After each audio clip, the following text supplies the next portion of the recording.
teammates have come together. Mills is through the air. There's contact in the battle for the lead at Indianapolis. McKenzie jumps back.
Hello, good evening and welcome ladies and gentlemen to another round of incredible racing action in the premier North American Touring Car Series that we all know and love. It is none other than the Alpha Touring Challenge Season 16, as brought to you on the premier sim racing platform available only on PC, known as iRacing, and proudly powered by both Syncmesh and Glass and Steel Photography and Design. Our story of the season continues as we near our 5-year anniversary celebration. It is only a week away, and for round number 4, we have made our way back to the US of A, and we have arrived in the Lone Star State of Texas, and we're here for the Circuit of the Americas, or the Circuit of the Championships, as it is self-proclaimed. A circuit which was purpose-built for Formula 1, it was very quickly evolved into a circuit which can cater for most, if not all, major road racing series, where it be Formula 1, NASCAR, Porsche Cup Racing, you name it, it's racing here, and indeed what a circuit we have in store. Now, whilst we may not be using the full Grand Prix layout today, we're going to be using the NASCAR West layout, which is focused very much on the western section of the circuit, and primarily on what is the more corner concentrated parts of the circuit, whereby we make sure to use plenty of the start finish straight, also the sweeping S's at the starter lap, and then cut back on ourselves very quickly to make our way into the stadium section, for it is going to be a very tight tussle of corners, and it will open up the opportunity for plenty of battling action. And to that as well, the more liberal track limits available, because we will be adhering to the NASCAR track limits. And you can expect all the racing is going to run from the tarmac to the runoff areas, and it really is going to be an absolutely incredible evening of racing as we take a look back at all the racing action as if it were live. Because indeed, we welcome you all to this post-round broadcast from Circuit Side as you tune in tonight's this premiere and broadcast, only available on YouTube at youtube.com, and search for Paul Walsh Productions or PWP, and you could be tuning in there. And we say hello to all you guys and girls tuning in, and of course, with this being a post-round broadcast, we do not know what is happening at the moment in the practice session, which is due to conclude very shortly, nor the upcoming qualifying session, or our 2 races today, with this being a sprint race round. So therefore it's going to be as close as possible to the raw live viewing experience that you guys and girls love, and we've done our very best to make sure there's no spoilers here in the commentary booth. Speaking of which, in the booth you have myself. My name is Paul Walsh, and I will bring you all your racing action as it unfolds, as we look forward to another great round of racing. And in terms of our schedule for tonight, times in Eastern Standard Time, that's EST, or Universal Coordinate Time Universal Coordinate Time -5, almost said +5 then. We're going to be going to the opposite end of the world, but as we can see in approximately what will be none other than around 13 minutes time, we're making our way into our qualifying session, which will see all the drivers out there looking to go for pole position, whether it be overall or in the Gamma and Delta classes. 10 minutes in duration, after which we'll take a brief breather as we make our way to the grid, but we won't be taking a breather for long, because pretty much it'll be straight away into that race. The first of our 2 sprint races for 25 minutes, due to get underway at 9:25 this evening. After that, we will be taking a brief breather, and that will be for about 2 or 3 minutes before we make our way back to the grid With the top 13 inverted sprint race number 2, and there'll be another 25-minute race to conclude our time here in Texas. But goodness me, what a round we've got ahead of ourselves, and this could be a round where there's plenty of change afoot just as we get set for the special event round in a week's time at Watkins Glen. But without further ado, let's recap the story so far and what we can expect today. So taking a look at our calendar, last time out of course, on the 19th of January, we were at the Okayama International Circuit. It was an endurance race round, but a slightly shorter one. Not a 60-minute race, a 45 minutes in the countryside of Japan. Now, of course, with the 45-minute race, we saw mixed conditions and how those conditions served to mix things up. Because in practice and qualifying, it was bone dry. There was no risk of rain whatsoever. However, in the interlude between qualifying and the race, we saw the rain come down, and as a result, it completely turned the dynamic of the race on its head compared to the qualifying session. And many drivers who did very well in qualifying suddenly found themselves on the back foot when they went racing. None more so perhaps than Fred originally in the Delta class, who absolutely dominated qualifying in the class by a huge margin, but it was Tyler Long who was able to find victory in the Deltas. As for the Gamma class, well, we got to see Raymond Tieu's time at the top continue, albeit he wasn't the race winner. It was Dan McFarlane with his absolutely incredible 2-for-1 pass midway through the race, albeit we got to see the two drivers exchange blows. Indeed, many another driver getting thrown into the equation there, including Cooper Akers with his incredible pole lap, but he couldn't quite follow it up with a win. As for the overall and alpha considerations, well, what a shock we had there, of course, with Michael Polasek's early retirement on the open lap due to a technical issue with the car, seeing him have to go to the pits, and meanwhile it was an out-and-out battle between several of our drivers, but only one could win the race in the end, and it was none other than Micah Hendricks, who made his late pass on a struggling what was none other than Matthew Amelieur, and in the end it was Hendricks who would come home with the win, albeit along the way there were plenty of battles between Hendricks and Gonzalo Fabi, of which the two had a bit of a coming together at one point, but the stewards took a look at that one afterwards, and there was a slight penalty point in the way of Micah Hendricks, but no place to motion. And we also got to see Logan McKenzie be thrown into the mix there to his untimely demise in a bit of an incident with John Lauzon. Well, that's a quick recap of what exactly happened last time out in Japan at the Okayama Prefecture, and we're here today taking a look back at all the racing action on January the 26th of 2026, and well, we are here at the Circuit of the Americas for our second sprint race round. Two 25-minute races, and what a pair of races we have to set us up for what will be the 5-year anniversary round number 5, which will be in a week's time on the 2nd of February at the Watkins Glen International Circuit, our special event there, and we'll tell you exactly what we're going to be doing to make that special, albeit next time out. But as we come into today, let's talk a little bit about our host circuit, shall we? And it is, of course, the Circuit of the Americas NASCAR West layout. Now, located near the capital city of Texas, that be Austin in Travis County, this circuit is very much known for its ability to provide plenty of racing action, given the fact it adheres to a modern template of circuits. The modern circuit design, of course, being pretty much laid down by the foundations of Raymond Tieu when he redesigned the Hockenheimring in Germany, is that this is a circuit that features plenty of road width, whereby you can go 2-3 wide at practically every corner around here if you dare. Some places you should not, such as the run down through turns 3 through to 7. However, on top of that as well, this circuit is unique in the fact it borrows elements from most other circuits around the world. Now that sounds like a bit of a contradiction, because essentially it's borrowing other corner layouts or making tributes to other corner layouts.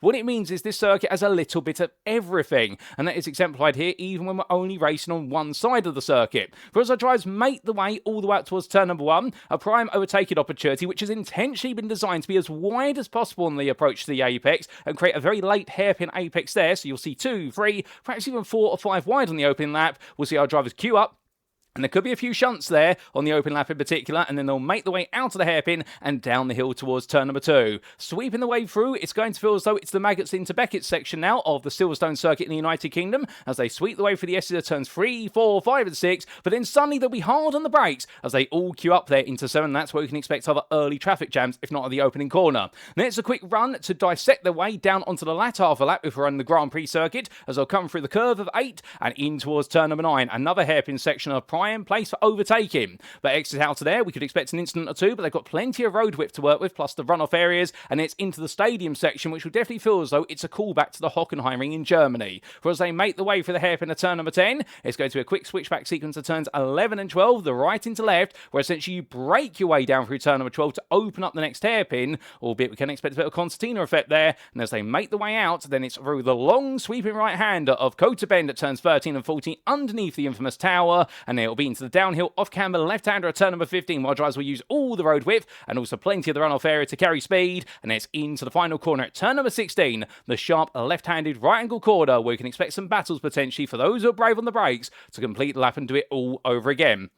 Now, in terms of our circuit ratings here today, tyre stress. This is arguably going to be one of the harshest circuits on tyres, given the number of corner changes we have in terms of those directions, plus also the variety of corners. I wouldn't be surprised over our sprint races as if the tyre compounds are going to feel absolutely worn down by the end of each race. In terms of heavy braking, there's a good amount of it around here. You also have some quite light braking or some list and coast aspects, particularly through the S's sections of turns 3 through to 6, where you do get to that heavy braking zone at turn number 7. And there's a lot of heavy braking towards the end of the lap as well. So therefore, it does mean the brakes are going to be tested quite nicely. Overtaking difficulty-wise, we've given it a 2. Now, we would give it a 1. However, there is something to consider here, which is that whilst you can go too wide at most corners at this circuit, the opening half a lap, particularly the run through turns 3 through to 6, you don't really want to go too wide through because you're going to cost yourself a lot of time and that of your rival as well. So instead, the focus is going to be on the latter half a lap and also turn number 1. So it's not quite the easiest circuit to overtake at, but with the more liberal track limits, it does mean we can expect our drivers to really get their elbows out. And as for off-track's difficulty, well, we've rated that very low for the simple reason around here it is very hard to run off-track when we are using the NASCAR West track limits, whereby you have plenty of runoff area. Pit entry, it's a difficult one because you'll come straight off the racing line before you get to the hairpin at turn number 16, but exiting the pits is very easy because you just go uphill parallel towards turn number 1. And indeed, we expect plenty of battles there, albeit there's no strategy today other than get to the front and win, so we're not expecting any pit stops unless somebody's been naughty and picked up a drive-through penalty. But in terms of our rules, let's give you a quick reminder and a huge thank you, of course, the AlphaTauri Change Administration for these wonderful cheat sheets, and indeed we look forward to seeing what our drivers can do at this 2.4 mile circuit. Well, in terms of our rules, this is an open setup series, of course, where our drivers bring a setup of their choosing to each and every race session, and we saw how important the setup was last time out at Okayama, with a lot of drivers coming with wet setups into qualifying when it was dry, for those wet setups really working well in the race, and conversely, some drivers, they brought very good moderate wet setups, albeit when the rain became heavier as the race went on, we suddenly saw those setups start to fall apart. And that's what we saw from Matthew Melior in particular, albeit he held on the end by being consistent and taking that overall charge to what was second place. Micah Hendricks, of course, finding his way through. In the sprint races then today, what we can see rule-wise is that the races shall commence by a standing start, as is the tradition of this series, and the grid for race 2 shall be set based on the results of race 1, with the top 13 finisher positions inverted. So what does that mean in practice? What it means is the winner of race number 1 overall, they start 13th overall for race number 2, and we continue inverting that finishing order until we get to the 13th place finisher. They start on pole for the purposes of race number 2, and those who finish 14th and downward in what is going to be an extended field of a grand total of 45 drivers, yep, you guessed it correct, they will be starting exactly where they finished race number 1. There are no mandatory pit stop requirements in the races. Each driver has one fast pair available should they need to use it, or if they make their way to the pits, it may be for a drive-through penalty if they get to 15 or more instant points, and they shall be disqualified from the race if they get to 30. Not that we've seen that happen so far this season. All race journeys shall be conducted post-race meanwhile. But without further ado, let's make our way back to circuit side, and as we do, well, we've got plenty to look forward to, no doubt about it. But the man everybody will be looking at today is Michael Polasek, and asking the big question, can he make amends for what was the disaster, of course, last time out, where it all went wrong before he could even turn a lap, given the technical issues after he lined up on pole position, and indeed absolutely led the way in qualifying as he's made a habit of doing so, but we'll hopefully not see issues for him. And it's quite ironic, because Wojciech Swierdowicz, the man who really has proven to be the equal Polasek on qualifying pace so far, well, Swierdowicz had that problem the round prior, back in round number 2, where it all went wrong on the opening lap at the Charlotte Roval, so therefore it does seem as though two of our elected champions in previous seasons will understand they've both had technical issues, and I'll be hoping for no more over the course of the remainder of the season, because of course we have 2 drop scores over the season, of which our championship standings will accommodate the second drop score as of after this round. So the standings you're going to be seeing very shortly will take into account only 1 drop score. And in fact, as the practice session comes to a close and our circuit is about to fall silent, let's give you a demonstration of where the championship standings stand as we make our way then into this round. And we begin, of course, with none other than what will be the overall Drivers' Championship, and here we are. So as we can see, after what is 3 rounds, coming into round number 4, Raymond Tieu leads the way. That's right, Okayama is leading the overall or the Alpha Drivers' Championship as it is named. The Beaver and D's driver there, the best part of none other than 54 points ahead of Micah Hendricks, with the Crop Promotions driver right now needing to try and pull in the Beaver and D's driver, who hasn't necessarily taken the best results of everybody, but he has been the most consistent. Michael Polisek, meanwhile, has been demoted to 3rd, given his premature retirement to Okayama, and he'll be hoping that he can potentially reel his way back to the top today. Cooper Akers sits in 4th place, only a further 6 points behind for Pennzoil Super Touring, just ahead of teammate Logan McKenzie after McKenzie having his difficult demise at Okayama. And then we do see in 6th place there the leading Delta driver of Tyler Long in the 767 for T0 Racer Ascent. He's doing incredibly well at this point of the season. And Dan McFarlane sits a further what is none other than 19 points behind, but 5 ahead of Mike D'Almeida, with John Daniels and John Laus on there, completing a run of 4 Gamma drives to round off the top 10. But it's not just Gammas in that order, because in the 11th we've also got a Gamma driver in the form of Major Monsavai, and we really do have a burgeoning Gamma class, newly introduced of course for this season. The Gammas right now absolutely looking incredible, no doubt about it. Augustin Fernandez sits in 12th place there, and right now the Argentinian driver will be hoping for a much happier day in the office today. He's 1 point ahead of Chris McDonald, with Jared Calnins a little bit further behind. Then we do have Zachary Leopold in 15th place ahead of Zachary Brown. Well, not Zachary Brown, Zachary Bowman there. I've got Zach Brown on the brain from McLaren F1. Well, that's what happens when we go to an F1 circuit. Oh, goodness me, I do apologise, Zach. And then we do come to Matthew Melior ahead of Evan Clavio, with Matt Shepka and Carl Trost completing your top 20.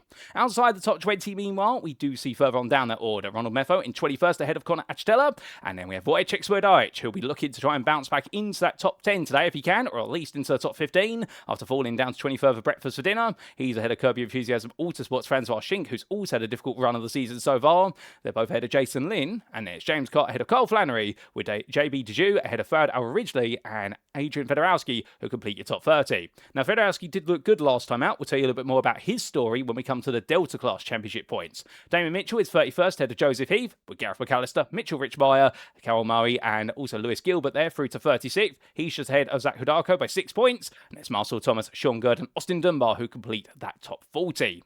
Outside the top 40, meanwhile, well, we do continue our way on down. We've got quite a few drivers with 0 points at the very bottom, but we do have Jonathan Bradford there on 60 points, 1 ahead of Jeremy Barber, with Andy Kostick only a further point behind as well, and it really is a further point between drives to Spencer Clark. But then we have Mark Darnell a further 5 behind for Gator Racing. He is the best part of 11 ahead of Sim Racing Grid's none other than Jason Breen, and it's Corey Lobner, Nick Bader, Kurt Smith, and Jess Rakowski who complete that top 50. And then those who have got points, they are completed all the way down to full 56th place, whereby it is Jalen Kuo ahead of Ryan Small, who made his debut last time out. Gonzalo Farbi as well making his debut last time out. But what a bit of a bitter debut it was for the Argentinian driver. He's ahead of Noah Naomiark. And we also have Roger Shank and Nicholas Sudik, who round off those with points and yet score points. Aaron Law, Angel Vasindez, Angel Manila Soto, and Karen DeMunk. But then coming on to the what is the Gamma Class Championship, and here we can see when we do come to your Gammas, well, it is Raymond Tieu who is trying to storm away at the moment with an advantage of 108 points. The Beaver and D's driver, he hasn't been leading every lap, nor has he led every qualifying session, but he's been able to put the pieces together when everybody else has been struggling with the jigsaw puzzle. Cooper Akers, of course, impressed massively last time out in the dry qualifying session, no doubt about it, at Okayama. However, when it truly mattered in the race, he couldn't quite hold it together, given the fact that Dan McFarlane in the end was able to put the special on both Akers and Tieu, and also a couple other drivers out there. And Dan McFarlane is the man in 3rd, who is on a rise for Sim Racing Grid. He has arrested what's that decline of form at Charlotte Roval. Indeed, he is back to his best that we saw at Road Atlanta. Mike D'Almeida sits in 4th place for Yellow Flag Motorsport, also staying 20 points behind. He's only 11 ahead of John Daniels at T0 Racing Summit. And then it's John Lauzon in 6th place there for Beaver and D's, ruin what could have been if it were not for that late incident going through turns 3 and 4 in the race at Okayama last time out. Major Monsavai sits in 7th place there. Keep your eyes out for him. He's looking increasingly strong ahead of Zachary Leopold, with Zachary Bowman and Matt Shepka completing that top 10. And behind the Kirby Enthusiasm Autosport drivers, then Connor Achitella, James Carr, Damon Mitchell, and Nicholas Sudik, who complete the Gamma standings. As for your Delta Class standings, meanwhile, what we see here is a story which is all about Tyler Long at the top. The T0 Race of the Central right now. Well, he added another win to his bank account last time out. However, he could not match Fouad originally in the qualifying session, given the fact that Long in the end was a sizable way behind compared to his rival. However, when the rain came, it did seem as though he was set up for success in the rain, whereas everyone else was not quite there by comparison. And that's why he was able to score so well. Chris McDonald sits in 2nd place for Gator Racing. He had an impressive performance, given he started 3rd and finished 2nd. He really was the second best and seems to be trying to close that gap too long, but he needs to find a little bit more pace. Jared Calnenter, he's the one you need to watch out for tonight in the number 20, because he was absolutely incredible in the late stage of the race at Okayama, where suddenly he found a lot of pace that nobody else seemed to have. However, a major mistake for him late on in the race under his own volition, costing him the chance at chasing down McDonald and Long for the win, and we hope he's able to make amends today, because we want to see him right up there. Evan Clavio sits in 4th place there for Sim Racing Grid, looking consistent, and he earmarks the transition away from the top 4 to the rest of the Delta field, which is led by none other than Carl Trost.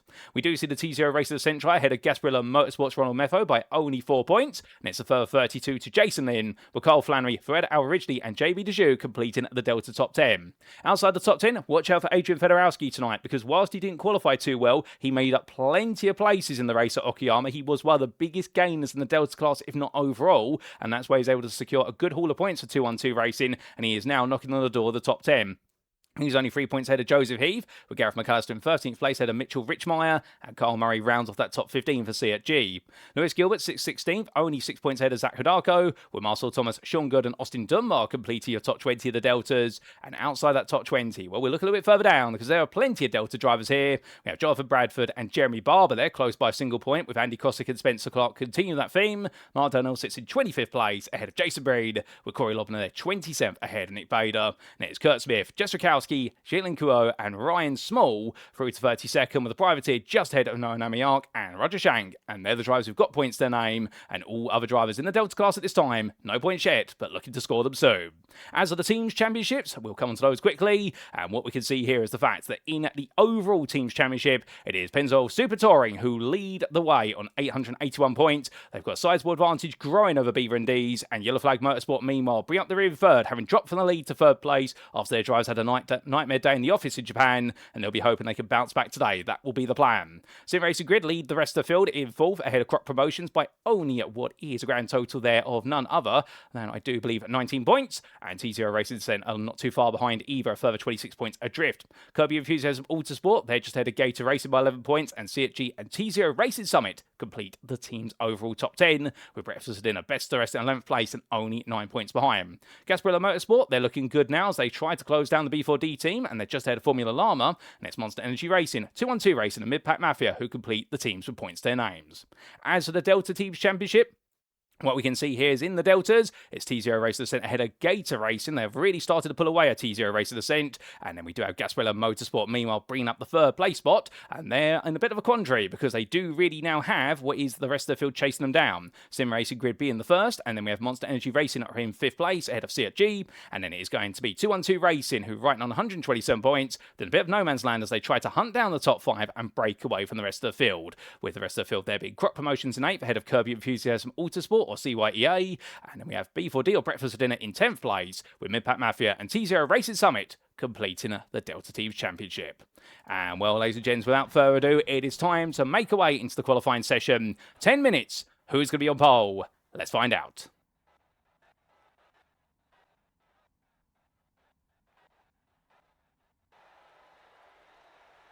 And so the timer starts to tick, tick, tick away. And here we go then. 10 minutes of qualifying. Who is going to prove themselves to be the master of what is the Circuit of the Americas, NASCAR West Circuit? Well, we're going to find out as everybody else gets them set immediately to make the way up the hill. And as they do in this closed qualifying session, of course, where nobody can see another driver out of the circuit, they all have the circuit to themselves. Perfect conditions here, therefore, to put in a good lap. But how important is a good qualifying lap here at the Circuit of the Americas? Now, if we had a smaller running order, you would imagine actually qualifying would not be that important, because understandably, the thought process here is going to be the fact that you've got plenty of width to go battling. And we saw that on the cheat sheet earlier, which really dictate the overtaking opportunity. The overtaking difficulty here is quite low, and therefore the overtaking opportunity threshold is quite high. There's only one problem when you do have a pack of over 40 cars here, which is if you don't qualify too well, yes, you will be able to go battling. You've got all the roads you can use, as Cooper Akers demonstrates already how liberal we are going to be with the track limits today. The problem you have is the fact that fighting around here, particularly if you start fighting with somebody who's not going to give in when they battle with you, it could cost you a lot of time. It could be worth whole seconds of a lap by comparison with those who are not fighting, and suddenly it means you actually fall away. So this is going to be one of those circuits where you ideally do want to qualify very well, because you probably will end up fighting somebody even if you qualify up the front, and we expect this man, Wojciech Swiatek, to be targeting pole position. However, And the idea being here is if you're all the way out the front and you start to fight, you're probably not going to fall too far away from the opportunity to finish on the podium, or if not, at least a top 5. Whereas if you're qualifying 20th place, making your way from, say, 20th to 5th place may just be that little bit harder. But then again, our drivers can demonstrate, can they not, just how well they can battle. We've seen it so far in all 3 rounds of the championship, and therefore I wouldn't be surprised we do see some stars make their way through the field. That's where Deitch makes his way around, and he gets ready for his first flying lap. We're not going to jump on board with this lap initially, just for the simple reason. Still needs to get a bit of tyre heat into the car. But after his first flying lap, we will jump aboard with somebody out there who's on to their second flying lap and see what they are able to do here at the Circuit of the Americas. But out of the corner he comes, and Sweardite right now still bobbing and weaving, trying to build up a little bit more tyre temperature there as we look to Andy Kosick as he makes his way down the start-finish straight in the all-reflective blue Elantra. And while he had a good time last time out at Okayama, looked pretty impressive to be fair in the Delta class, gradually making up progress as he made his way around the circuit. However, in those wet conditions, of course, troubling conditions, they even did see him make his way to the gravel trap every so often.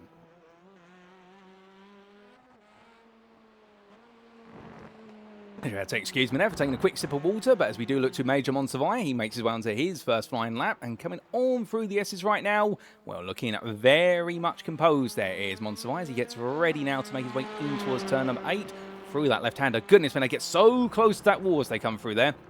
And in a very optimal line, you want to run it as close as possible to the barrier. Get too close, however, what will end up happening is that you'll essentially end up making your way all the way out there with a lot of damage on the front left of the car, and you'll be understeering off the circuit before you don't requiring a tow. So it is going to be one of those, essentially. The closer you get, the better, but get too close, and you'll quickly find out what too close looks like. Looking meanwhile to John Daniels. And what we can see from Daniels here as he makes his way on around through the COTA curve is that he's looking very composed, looking very contact in the T0 Eraser Descent machine. I should say compact there, not contact. And as he makes his way in towards the final hairpin, well, coming on through, what's his first lap going to look like as he comes towards the timing line? And the answer is going to be, we're going to start getting a load of times on that timing tower on the left-hand side of your screen very quickly here. But Daniel comes across the timing line, and it is going to be, well, in fact, it's no lap there from Daniels because he's actually on his out lap now going as his first final lap. So I do apologise. That data not available to us, but we just notice it as our first laps do start coming in. And Micah Hendricks, well, the man who took victory last time out in the Lego machine.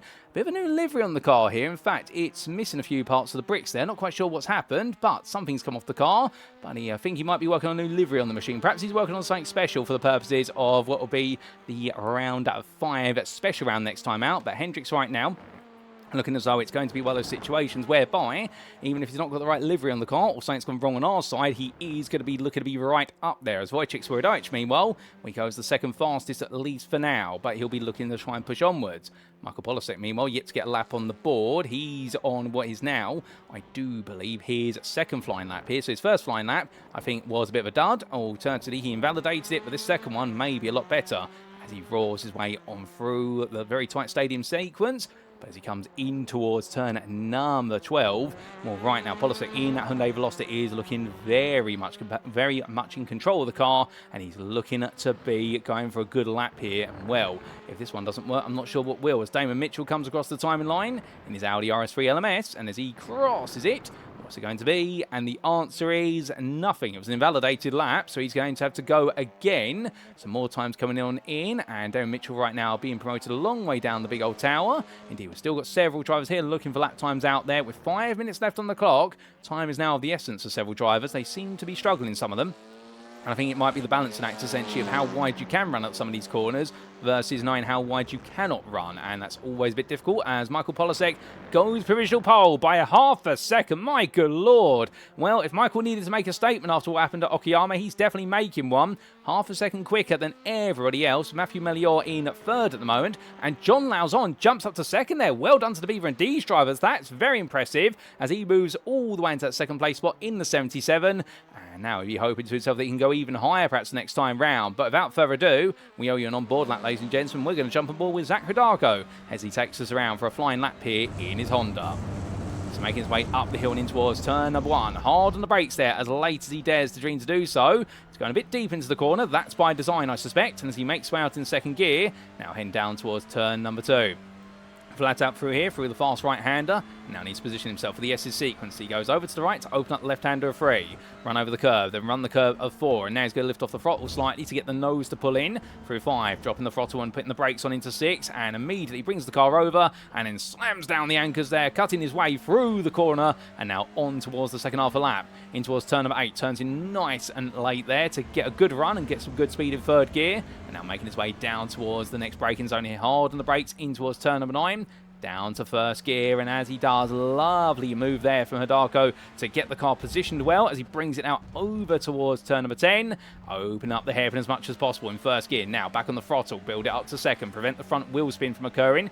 Into third. Now onto the brakes nice and early. Sets up the run into the next hairpin at turn number 12. First gear, let the car run out wide, you're allowed to do so, and then bring it gradually over towards the outside for turn number 13. And now carry all the speed around for the first apex.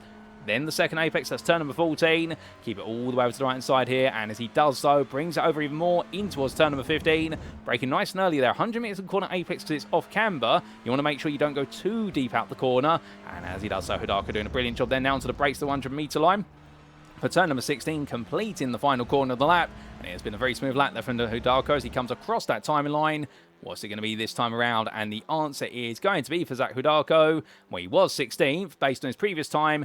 He didn't improve on that one, intriguingly. In fact, he practically, well, in fact, it was not his best by a considerable margin there. And I wonder whether it was at turn number 1 where he went a bit deep that it went slightly wrong. Well, we've still got a few more laps to come in from drivers, as we do have Logan McKenzie getting ready to park up there. He's completed his lap. They only get 3 available to them, of course. But a few drivers still need to complete all 3 of their allotment, or at least say they've done 2, and then retire. And, well, here is Gareth McAllister. He's currently down in 30th place, or what is 14th of our Delta drivers, and he's looking for a little bit more time, potentially, as he gets ready to complete his final lap, albeit the Hyundai Veloster driver at this point in the Monster Energy machine. I think his hope is going to be just simply get it together and get himself, if he can, inside that top 10 of the Delta class. And what a highly competitive Delta class it has been this season so far, albeit Kyle Flannery is currently a provisional pole sitter in it, and Cole Trost as well is not too far behind either. The two drivers separated by only a 10th, if that, and Logan McKenzie being the separator between the two of them, as Tyler Long is going to be starting 14th in this one.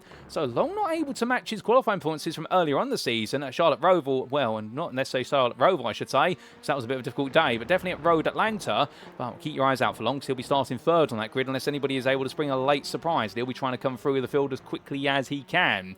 But as we do see none other than our man, Gareth McAllister, come to the timing line. What's it going to be here as he makes his way across? Does he move up from 31st? No, he does not. So that's his qualifying session complete. And with that, ladies and gentlemen, I believe that is everybody who has a lap available to them has set it. Anybody else is in the pit lane and will not be setting a new time, well, they've already exhausted all their laps, as we do see a cool-down lap here from Jason Lynn, the official photographer, of course, for the Alpha Touring Challenge, as part of the partnership between his company, Glass and Steel Photography and Design, and the ATC. And we're very grateful to have Jason on board. And a huge thank you to Jason, as always. These absolutely brilliant photos, of which you will see many of them featured in the thumbnails for these broadcasts, but also in the pre-rolls before we do bring you that wonderful intro video put together by none other, I do believe, the ATC team. Oh, as Jason then gets it rolled there, coming into the pit lane and goes head first, or I should say bumper first, straight into the barrier. And well, that's an easy mistake to make, to be fair. And well, as Evan Clavio parks up on the hill there, testing out his handbrake, and also, of course, might be testing out his launches if he can start inside the top 13. Well, we will see, because without further ado, ladies and gentlemen, the qualifying is complete. It's time to head to the grid for the first of our 2 races.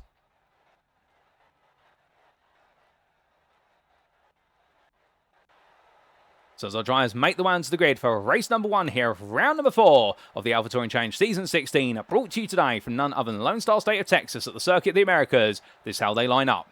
Michael Polasek takes pole position for Yellow Flag Motorsport and absolutely dominates the qualifying session in the end as the American driver. Alpha in overall pole there by almost 4 tenths over your Gamma pole sitter John Lauzon, who's back with a vengeance. Second place goes to Lauzon then. Third is Wojciech Swiatek, back once again for breakfast or dinner. He was 6 tenths behind the pole sitter, but he'll be looking to move forward as quickly as he can. Then on row number 2 alongside him will be Micah Hendricks for Croc Promotions, the man who currently right now is leading the chase after none other than Raymond Tieu, the overall championship leader. But Hendricks right now buoyant, of course, after his second win of the season at Okayama.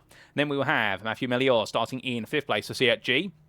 And keep your eyes on the Canadian driver. He's looking very quick. Can he get involved for the podium today? If not, Raymond Tieu will be looking to try and take it off of him for Beaver and D's. And the leading Gamma and overall driver right now, well, he'll be thinking he's just got to keep getting the points. Major Monservai lines up just behind him, a further 1.5 tenths off. And then we do have starting 8th, what will be your Delta pole sitter of Kyle Flannery, taking his first Delta pole position of the season. Well done to the Gasparilla Motorsport, and a season best qualifying points overall as well. It's his first top 10 in that 8th place quite comfortably. He was half a tenth ahead of Logan McKenzie for Pennzoil Super Touring, who struggled a bit in qualifying, head of Kyle Trost for the T0 Racing Ascent team, who in turn takes his season best qualifying points. Well done to Kyle, that's impressive, and what it does mean he's in with an opportunity of some major points. Outside the top 10, 11th, it's Dan McFarlane for Sim Racing Grid, ahead of Breakfast for Dinner's James Carr. Then on row number 7, it's Francois Schink for Curb Your Enthusiasm Autosport, ahead of Tyler Long. The T0 Racing Ascent drives today the pole sitter of previous rounds perhaps, but not the pole sitter here, given the fact he'll be starting third in class, but championship leader nonetheless, and he'll be looking to move forward as quickly as he can.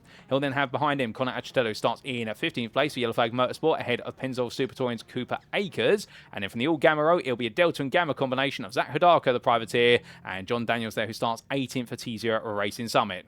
Chris McDonald starts 19th for Gator Racing, ahead of Zachary Leopold for Formula Llama. And then behind them in 21st place, it's Matt Shepka for Curb Your Enthusiasm Autosport, ahead of Jared Cowlins, who starts in none other than 6th place today in the Deltas. Keep your eyes out for Cowlins, he could be quick. We do have Evan Clavio just behind him for Sim Racing Grid, and then completing your 12th row, it'll be Zachary Bowman for Pennzoil Super Touring.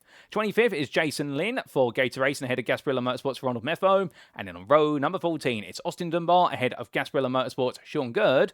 And then round off that top 30, it is going to be the Delta pairing of none other than Spencer Clark for Curb Your Enthusiasm Autosport, and also Corey Lobner there, the privateer.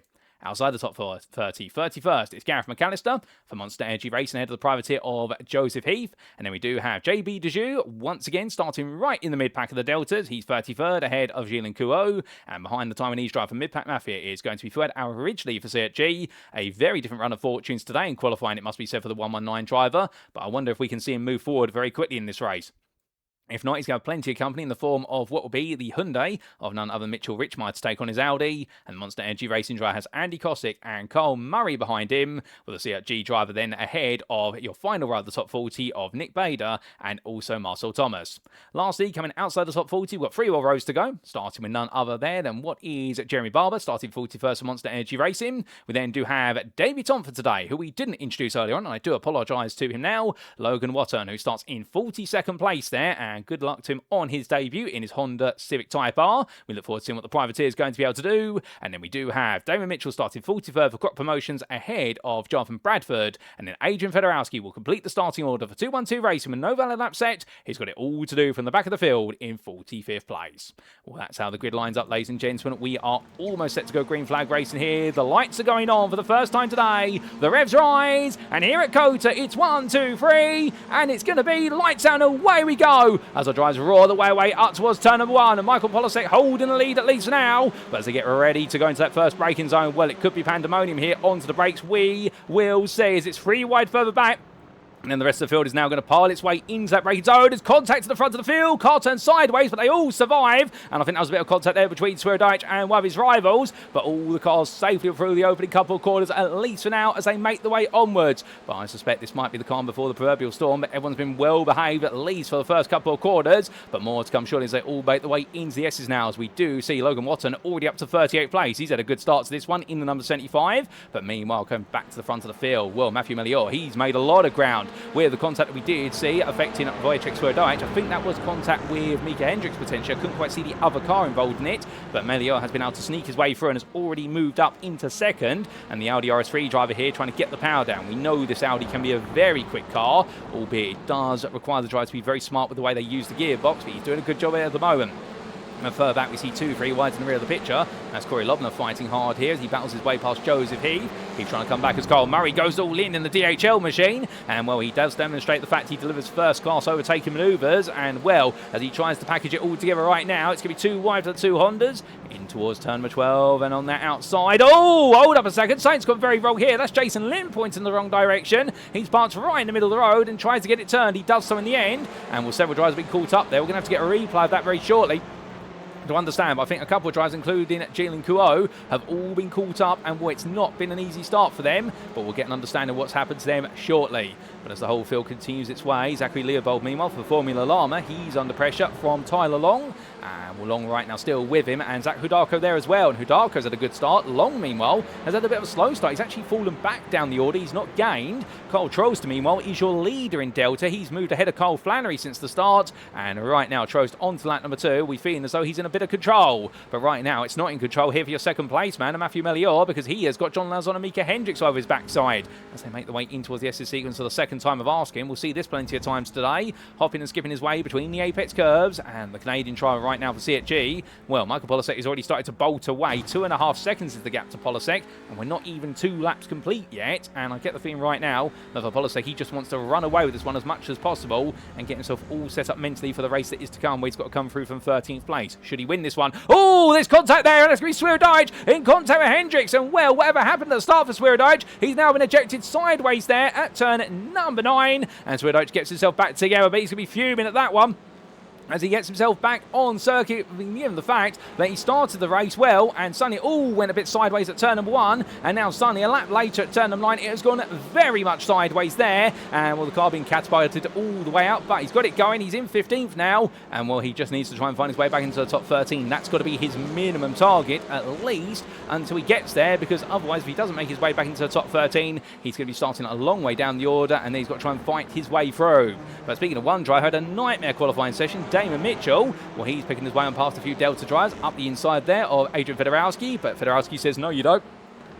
And as they come through turns 13 and 14, Fedorowski right now coming back on the inside of Mitchell, but this is going to be the inside to outside here for the Delta driver in the blue Veloster versus Mitchell's brown and green Audi. But in the end, Mitchell does back out of it there. 9-2 does not go into 1 at turn number 15 as they both decidedly run very wide. And well, they bring it back on here, but it's all for naught as Fedorowski right now definitely pitched himself in. And Logan Watton and Mitchell Richmeyer now have the pair getting onto the back of them as Richmeyer flashing his headlight. That's more Morse code for I'm coming for you, be ready, rather than anything else. And onwards they go towards another lap. And what you can see here is that Richmeyer right now looking up the inside of Watton onto the brakes for 16th place in Delta. He's going to go for it, and it's going to be a classic move on the inside. Does he get it stopped in time? Yes. Fedorowski also charges on through, and Fedorowski there sees the doors wide open, and for Watton he'll drop 2 places down. But to be fair, I would imagine that he's going to be more focused on essentially just getting to the end of this race and building up his experience of racing in amongst a lot of veterans in this Delta class.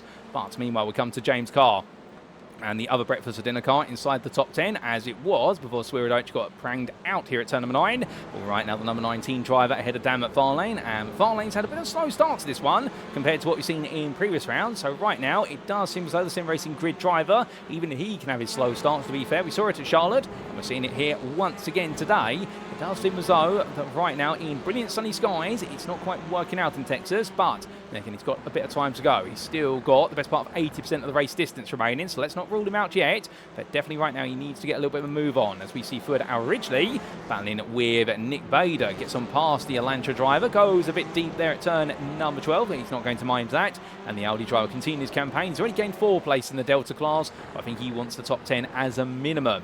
But without further ado, we need to take a look back at some of the big moments from the start of this race, ladies and gentlemen, and we're going to take a look back starting with lap number 1 and what exactly happened in towards the opening corner. So this was the blimp camera view, and our game is going to be to try and find out what happened to Wojciech Swierdijk when they went green flag racing. So without further ado, the field went green and everyone made a good start. One car going a bit slowly there in the rear of the picture. Couldn't quite see who that was, but they struggled off the run. But here we go then. So Swierdijk in the end, side by side, we saw none other than what was, I believe, Melly on the inside. And that was the contact between the two. So Melly on the inside, meanwhile John Lauzon taking the escape road on the outside, and then the rest of the field coming on through. But as they made the one down, everyone else really safely on through. A couple of drivers going a bit wide there, but all using the escape road if needed. So well done to them all. They did safely make it on through, but it was Melia in the end who had what was a little bit of an aggressive start. This was the on board with Matthew Melior's car as he went green flag racing. And, well, as it was pretty much drop the hammer and go. Well, good start here from the Audi RS3 driver. And Swierdijk really slow off the launch, to be fair, by comparison. Made the way up the hill. Onto the inside he went. And, well, he was not going to be perturbed, was Melior. And, well, coming in towards the brakes, and as he did so, Swierdijk there, very tight line for the Canadian driver. I suspect he definitely is going to be called to the stewards room after the race if it gets reported, and we'll be interested to see, but that's the angle from his car. But remember, the stewards have a lot more angles compared to us. But meanwhile, we also had, what was this, for Connor Achitella on the open lap. And this was Achitella making his way in towards turn number 6 and 7. As he did so, that wonderful camera shot there with the sun shining down, showing all the cars making the way on through. And went a bit wide onto the grass there as we just catch the tail end of it. Oh, and a bit of contact there. And I believe that was with one of the T0 Racing Ascent cars. Couldn't quite tell which one it was, but definitely been held out. That was Tyler Long, in fact, they were trying to go for the move. And that explains why Long lost some time due to what was the contact between himself and Achitella. We then had this for Jason Lynn, as these replays, of course, courtesy of Arturo Mayorga's software. And, well, as Lynn made his way on through, he was turned around. But how exactly did he end up doing a 180? Oh, a big concertina effect there. And that was with the number 20 as well. That was Jared Kalnins in front. And, well, they all bunched up. And Lynn just came into the back of everyone. Jilin Kuo and Spencer Clark were also caught up in that one. This was Spencer Clark's perspective on the situation. The Kirby Enthusiasm Autosport driver in the wonderful liveried machine. And as he made his way in, well, as he did so, everyone on the brakes, he goes into the back of the Audi that's trying to be sensitive. And, in fact, he was another member of the Dominoes that got stacked up there as he did tap Kuo on the back, given the fact Kuo had been reacting to Lynn's car. So that explains what happened to them. And we also did have a bit of difficulty for none other than what was, I do believe, Zachary Leopold and Tyler Long on lap number 2. And this was the Formula Llama driver making his way through the S's sequence in towards turn number 6.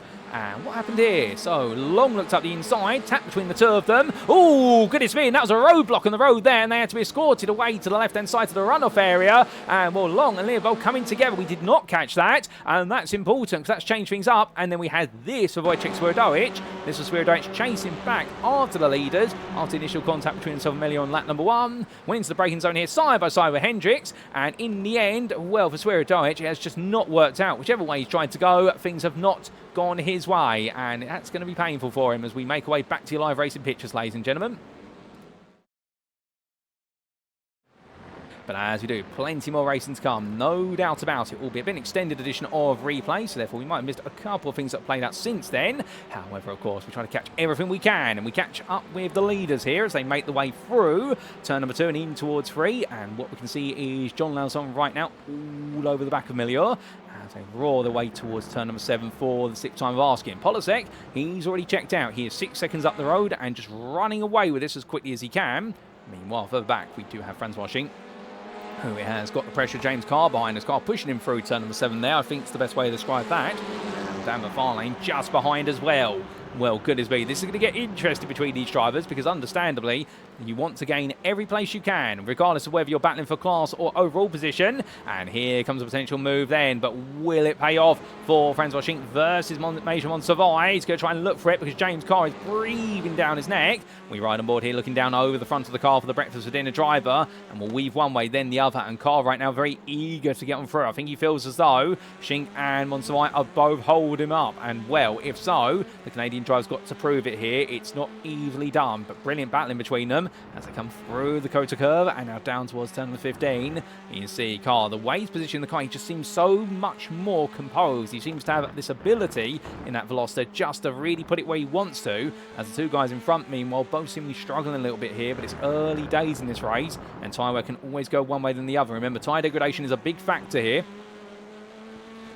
as they run out nice and wide, albeit not taking out the DRS board, thankfully. That really is where the track limits begin, is where the DRS board is. We don't want to knock that out for what is the FIA competitions around here, but as the drivers head up the hill for lap number 7, the car close, here he comes, all in on the brakes, it's a big, big lunge, and well, Schinck sees it coming, but meanwhile, Major Montsavai doesn't have to worry about it, and in the end, James Carr, can he get it done into 2? He's going to be on the outside. No, he can't. He falls back there, given the wider circumference of the corner he's got to take. It was never going to play out the way he wanted it to, unfortunately. But back from here, and we come back to our Deltas, are all queuing up. This is the fight for full place in Delta between Ronald Meffo, the man who holds on to it, and behind him he has a long queue of cars, including Clavio, also Dunbar, Gerd, Lobner, and Dejoux, with Carl Murray 4 seconds back.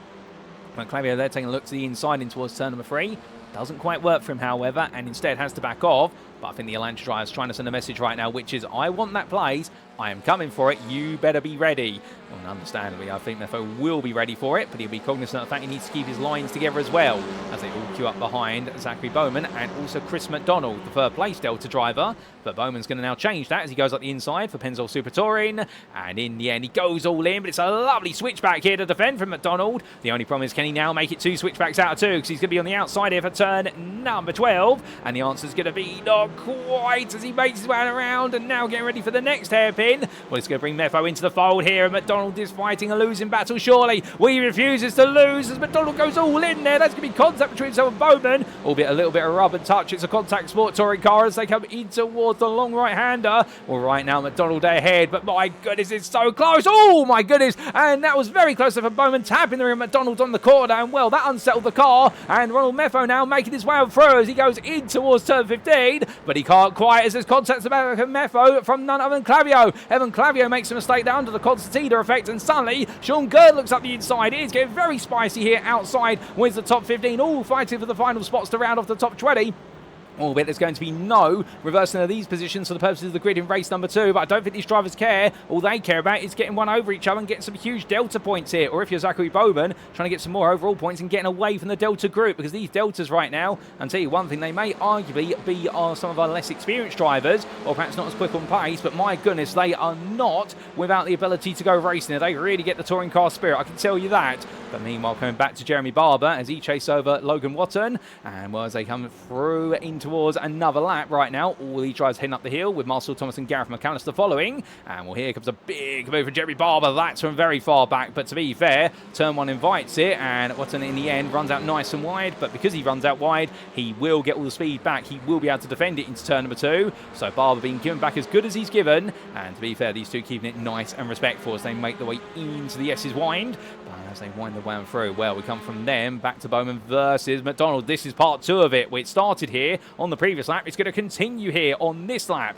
as they come around. We still got half the race to go. Plenty of entertainment left in this one, I can assure you that. And right now, Bowman having to defend for his life here for 18th place. I don't think he's had to defend 18th position in a race this hard before. And to be fair to him, if he can get these Delta drivers now trip up over each other, I think he will be grateful for it, because we can see McDonald and Mefo together. Austin Dunbar and Evan Clavio, they're all fighting. And then Corey Lobner behind. The CFR driver right now, looking one way, then the other on Sean Gerd, but it is not paying off. Meanwhile, we have to leave them alone for a little bit because there's a battle at the very front of the field. Hendricks trying to make his way past Matthew Melior. This is going to be a flashback now to Okayama. Albeit there, it was wet. It was windy here today. Well, we've got plenty of wind and we've got plenty of sunshine instead. And Melior trying to hold Hendricks at bay as the gap to Polasek now is 8 seconds here. Polasek has just completely left. He's not in this picture, I could assure you. Indeed, we're not going to play the game of Where's Waldo in this one, or Where's Polasek. But I can tell you one thing, he is out there. We will get you some camera shots of him shortly when we can. But we're staying transfixed to these battles right now as Melior tries to hold on versus Hendricks, allows on McKinsey. It's an absolutely stacked run for the rest of the top 5 spots, with Raymond Tieu also in the rear of the picture. And Tieu right now, I think he'll be grateful and to see that his teammate of Lauzon is making some great progress and work. Could be a 1-2 in the Gamma class here for Beaver and D's, and that would further their overall ambitions in the championships, both drivers and in the teams. That'd be absolutely fantastic for them, particularly after the disappointment of the final few minutes of the day at Okayama, where Tieu had it all go right, but for Lauzon it all went wrong. But then again, the racing gives and it takes, and right now, understandably, it is giving greatly here to the B&D team. But as we do look a bit further back to third hour originally, he's fighting with Carl Murray and Spencer Clark, albeit he's a bit more of an observer here, you would say, as they come up towards what will be turn number 10. Once again today, looking for an opportunity as originally. He wants to try and get into 10th place in the class if he can. And well, the Honda and the Audi in front of him, they're definitely squaring off quite well as he gets ready to look into the braking zone here for turn number 12. But going deep there does Murray. This is going to bring Clark right into the fight as he tries to get a nose ahead. Into 13 they go, 2 wide, and now Spencer Clark's looking all the way around the outside. In the end, they're both going to trip over each other here, and Ridgely needs to be a little bit closer. I think he's got a golden opportunity to try and take the place off of them, but I wonder where in his Audi he's just struggling a little bit of understeer there through 13 and 14. Tyre wear is now starting to build on these cars, and understandably he won't be able to carry as much speed, but Clark, meanwhile, to the inside now into 16. Contact there, and that's going to send Murray sideways. Clark makes sure to back off immediately so he doesn't completely just drive through Carl Murray, and suddenly this is going to become a drag race here because Damon Mitchell Mitchell's arrived on the scene, and the Gamma driver right now, he may feel as though he's the odd one out, but by the end of this, he may be the one who's out and about trying to take all the places. He's already made his way past Murray, now on the inside of Al Ridgely in towards turn number 1. Does he get all 3 of them? As you can see, Carl Murray diving up the inside, but he taps the rear of Mitchell's car. Mitchell goes up onto 2 wheels for a brief moment, and meanwhile, Ridgely just runs around the outside, being smart about this. Mitchell is still there, but the C&G driver doing a really clever job of this race. He's making this the most painful overtake that Damon Mitchell can try to do. He is going to get it in the end, but Al Ridgely really knowing where to put the car in order to defend with minimum effort. I mean, that's impressive the way he's done it. Unfortunately, he hasn't been able to hold off Mitchell, and therefore Mitchell will now go hunting after Clark for him.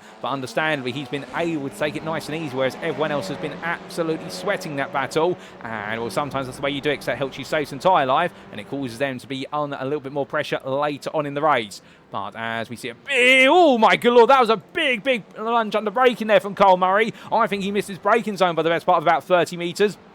I didn't think the Scotsman was going to get stopped at first, but he did in the end. And, well, as he managed to find a way to stop it, thankfully he didn't tap the rear of Al Ridgely. And, well, I don't think there was any mess meant by that. I think he was just so transfixed on the cars in front that he forgot where his braking marker was. It's easy to do, to be fair, when you're racing this close. But coming back to the fight for third in the Deltas, this is Chris McDonald ahead of Ronald Meffo, with Clavio, Dunbar, Gerd and Lobner all queuing up behind as they all take more inventive ways of running out of turn number 15.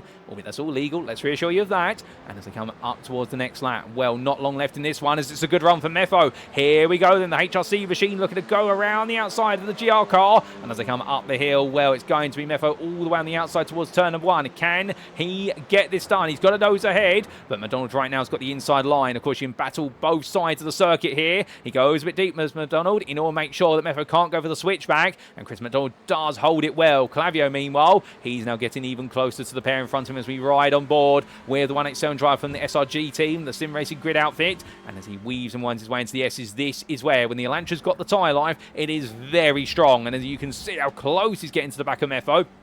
With Meffo having to back off a little bit as he gets closer to the back of McDonald. But Clavio right now, he's been building this all up lap after lap, getting himself set for an attack, but he can't quite make it happen at this time. But meanwhile, back to the front of the field we must go. The fight for second is truly on, as we can see none other than Matthew Milliot ahead of Micah Hendricks. They make the way through the corners, and right now these two drivers absolutely putting the most pressure on each other they can. And it's still Milliot holding on, but Hendricks is there, literally bumper to bumper, and I think it's going to be this way all the way to the finish line at this rate. These two drivers absolutely giving it everything to each other as they roar the way around, but you can see Hendricks so close at the moment, and well, John Lauzon just waiting. Logan McKinsey, intriguingly, has fallen a little bit back from them, and I think McKinsey right now might just simply not have the pace to stay with the leaders, and that's giving Raymond Tieu a bit more confidence to get closer to him. But on to this next lap they go, and here comes Hendricks up the inside this time. He goes for it, and meanwhile we can see that Milliot just trying to squeeze as much as possible to the apex here, and both drivers are being firm but fair with each other, continuing to fight. Off camera there's been an incident with Zachary Leopold, we should point out. We'll try and come to that later,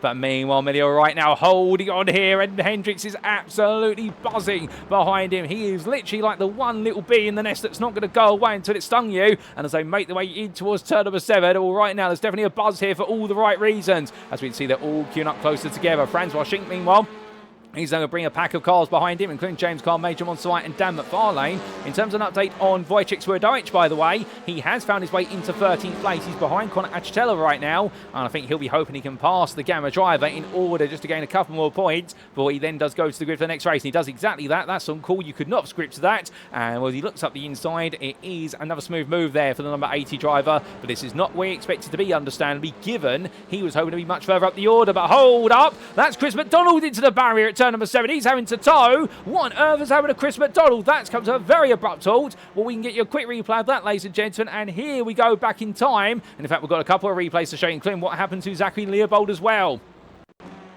So this was Leopold in the Formula Llama car. He's already picked up damage by a degree. I wonder he's hit the inside wall at turn number 8. Something tells me he has. That car, oh, look at the front right. It doesn't look right at all. We then had this for Chris McDonald. This was McDonald making his way in towards turn 6 and 7. He was at the head of a group of cars, including Ronald Meffo, and under braking, a tap to the rear from Meffo, and that sent McDonald to the tyre barrier. Oh, goodness me. Well, I think that is going to be a bit of a slam and dunk situation there for Ronald Meffo. However, I don't think he meant it intentionally, but just racing so hard, and in the end, well, that hard and fair racing just went slightly above the line. But it does happen as we make our way back to your live racing. So still more to come, no doubt about it. But things are getting faster, getting frisky here. And right now, remember, this is only race 1 of 2. We've got another race coming up after this one. I imagine the stakes are only going to get higher and higher. But here is your leader overall in his 13th tour of the circuit under race conditions. Comfortably leading with 4 minutes to go by almost 13 seconds. This is Michael Polasek. And you have to look a long way back before you get to Micah Hendricks here, who's currently in second. He has found his way ahead of Matthew Melior. That was whilst we were off camera taking a look at the replays. I believe he made that happen down in towards turn number 7. However, Hendricks is still under pressure. Melior is not going to give in. And this battle right now is definitely building up to a crescendo. And well behind, Lauzon, McKinsey and Tieu all queuing up.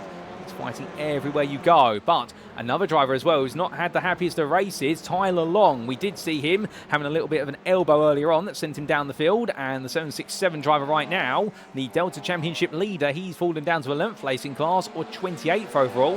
With Kyle Murray right in front of him and Spencer Clark right behind him. This is not where he's wanted to be whatsoever. And another big name that's had a big fall from the field is another Jared Cowlins. He's all the way down in 35th place. Cowlins here chasing after Joseph Heath. So it does seem as though Cowlins and also Long both having their difficulties here at COTA so far in race number 1. And this is going to really open up the Delta Championship if the results stay this way for the remainder of the day. Although we're hoping not so. Keep in mind, of course, we have 2 drop scores that will be put together come the end of today. And we'll give you an update on those, of course, in the round 5 broadcast in a week's time.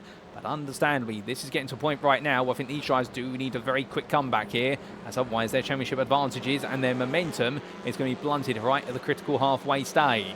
But as we do see Cowlins still trying to find a way through. Murray versus Long and Clark. They're all still together as well for 10th in the Delta class. As Kyle Murray, they're using all the road whip to try and extend the corner. But Tyler Long gets a good run. Looking up the inside, and here he comes. And the Elantra driver right now looking very smart, looking very sensible as he powers his way down the start-finish straight. We'll be in a drag race between the Elantra and the Audi. The Audi does have the accelerational advantage. All these TCR machines, of course, with the same amount of rear wing will achieve the same top speed. It's how quickly they get there that's the difference. The Audi, the quickest of them all. The Elantra not too far behind, but Long defends to the inside. And in the end, he will finally take that place for 10th in Delta, 27th overall off of Kyle Murray. But what a battle between the two of them. And I think the CHG driver right now is just going to park on behind. I don't think he's going to have a counter-attack at this point. But speaking of counter-attacks here comes Jared Cowlins trying to get back ahead of the DHL machine of Joseph Heath. He's going to battle the Honda versus the Elantra, and we know how strong the brakes are on that Honda. It's very hard to beat under braking, so therefore they will stay as they were. It's not going to work out at all. What's interesting there, you can see the fact that Jared Cowlins looking to do switchback moves from 2 into 3. He's trying to build that momentum up and put some mental pressure on the man in front of him. But from them, we come back towards the top 10, and this is the fight for 3rd, 4th and 5th in the Gamma class. You're looking at the fight between the 4th and 5th place runners of Major Monsawai and Dan McFarlane. And, well, what an intriguing race that McFarlane's had. It has not been a race where he's been able to move too quickly forward, to be fair. And if anything, both of these drivers have lost out to James Carr, who sits right in front of them. The breakfast for dinner Veloster there at what's the top of your camera, now the foreground of your camera, as they come into turn number 1, and they make their way onto their penultimate tour of the circuit, I would suspect, given the fact that our leader is already down towards turn number 8. I think we are going to squeeze a 16th lap in. It will be very close to see if we do or not, so we are keeping an eye on Polasek in case we are seeing the checker flag the next time he comes around. However, at least for now, we might have 2 more laps to go. Meanwhile, on the breakfast for dinner theme, and that is definitely making me hungry. I can tell you one thing, Spiridite right now is hungry for places, as he looks to try and take 11th place off the Delta leader of Carl Flannery. And credit where it's due, Flannery has done a brilliant job in this race so far, in the fact that he did qualify in what was pole position, and since then he's just been able to manage the race. He's lost a few overall places as he defends here versus Spiridite, and well, he's definitely going to try and defend against a previous champion of the series. That's brave, that's bold, but to be fair, he's got confidence in spades, and as it is the final lap, we have confirmation this is the last lap. So therefore, that's why he's fighting for it so hard, because he wants the extra points. He doesn't really care about starting on pole or the front row of the next race. But as they fight, we must come to this man, because out of the final corner he comes. And for Michael Polasek, well, it's been from first all the way to a first place finish. What a drive for Michael Polasek, leaving the field behind. And in the end, the Yellow Flag Motorsport driver having nothing but green flags every step of the way. But who will be the runner-up behind him? It is going to be Micah Hendricks, who after a furious battle with Matthew Melior in the early stage of this race, has finally brought home that 2nd place ahead of Melior, who in the end come home in 3rd very shortly as he crossed that timeline. Here is Melior just ahead of John Lauzon.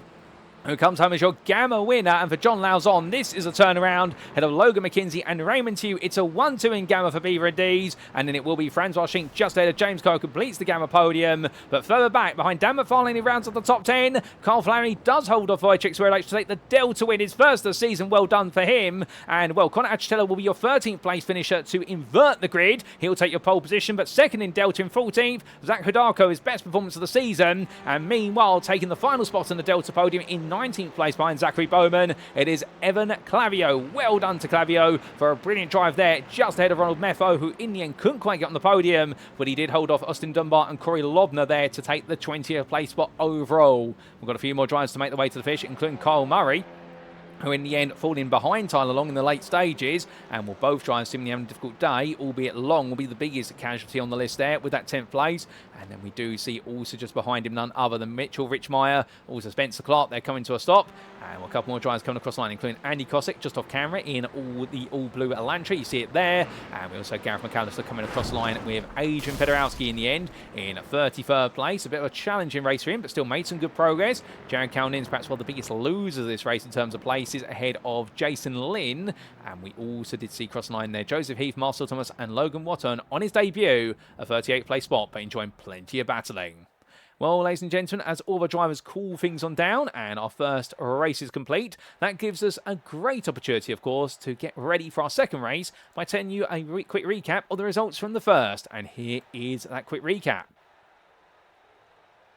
So as battles are plenty up and down the field in race 1 of our 2 sprint races here for round number 4 of the Alpha Touring Challenge Season 16, brought to you on iRacing and sponsored by both Syncmesh and the Glass and Steel Photography and Design. And we saw Michael Polasek in the end lead from lights out to checker flag with a gap of 14.1 seconds, not just exemplifying what was his brilliant pace, but also the fact whilst everyone thought he was allowed to run away with the race. The Yellow Flag Motorsport driver was clear of Micah Hendricks, who was the best behind him for Crop Promotions, who enjoyed an early battle with none other than what was his rivals of, I believe, Wojciech Swierdijk and also Matthew Melior. But after Swierdijk was demoted down the order with some contact, and Melior, of course, made that early contact with Swierdijk as well, Hendricks was the one who was able to get the upper hand and bring on home the win for second place, ahead of Matthew Melior there, who had to settle for third.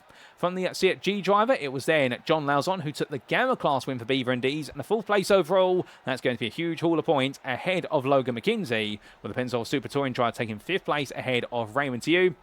And it was a Beaver and D's 1-2 in the Gamma class. And then Francois Schenck, 7th place there for Kirby Enthusiasm Autosport, just ahead of James Carr, the breakfast for dinner driver there. We're pleased with that to be back on the Gamma podium in the 3rd place spot. Major Monster took 9th place there, the privateer just ahead of Dan McFarlane for Sim Racing Grid, who did seem to struggle a bit for pace in this one. And therefore, round off the top 10, 9, there was a bit more to do. With Carl Flannery just behind him, best the rest, but most importantly for him, his first Delta win of the season. Well done to Carl for that one, because the Gasparilla Motorsport driver will be absolutely ecstatic about that one. And that 11th place is worth a lot of points, and it is worth 3rd on our next grid. That'll be vital for him. Wojciech Swierdijk, meanwhile, did well to recover after his contact on lap number 2 at turn number 9, where he did well to recover to 12th place in the end, finishing just ahead of Connor Achitella, who does take home what will be the pole position for race number 2, and the Yellow Flag Motorsport driver will be right up there shortly. In 14th place, not quite able to catch him. Zach Hudarko took the 2nd place spot in the Delta class. Well done to him for that. A season best performance, but he'll be ruining what could have been, perhaps if he was a little bit closer to the man in front of him. Matt Shepka took 15th place ahead of Cooper Akers. And then we did see John Daniels, Zachary Bowen and Evan Clavio complete the run to 19th place, with the Sim Racing Grid driver completing your Delta podium. Ronald Meffo fought hard for 20th place. He earned it the hard way, and rightly so. And behind him it was then Austin Dunbar, who took 21st, with Corey Lobner just a further afield by only what was 2.5 tenths there. And then Sean Gerd was a further 2nd back. We then did see JB Tieu ahead of Damon Mitchell, with our originally fighting hard for 26th place, ahead of Tyler Long, Carl Murray, Mitchell Richmeyer and Spencer Clark. And, well, that was definitely a list of drivers there who fell down the order, particularly for both Long and Murray. But outside that top 30 was Andy Kosick ahead of Gareth McAllister by 2 seconds the end. And then we did have Adrian Fedorowski bring on home what was that 33rd place, and a solid drive from the back of the field, ahead of Jared Cowlins, who struggled in the race, and Jason Lynn as well. After his early spin, it was all about the recovery and couldn't quite find his way past Cowlins on the final lap. Joseph Heath, Marcel Thomas, Logan Watton, Jalen Kuo and Jeremy Barber completed the top 40. And outside the top 40, Let's not forget about them, given the fact it was Zachary Leopold there in 42nd, just behind Chris McDonald. They were your last classified finishers. And then we did have non-finishes for Carl Trost, also for Nick Bader and Jonathan Bradford. And Trost is the one you've definitely got to feel for because of the fact he qualified very well in the Delta class, taking second on the starting grid of the class. But unfortunately, in the end, it was all for naught after an early incident cost the T0 Racing Ascent driver and sent him all the way back to the pit lane. But hopefully then get the car repaired and get it back out there for race number 2. Well, what a race it was, ladies and gentlemen. No doubt about it. And, well, we have got another race that is only a minute away. And if you haven't had a chance quickly to go to the bathroom, alternatively, go get yourself a top of a liquid refreshment or get yourself some more snacks, we definitely recommend you do so because we're about to head to the grid. It's time for our second race here at the Circuit of the Americas.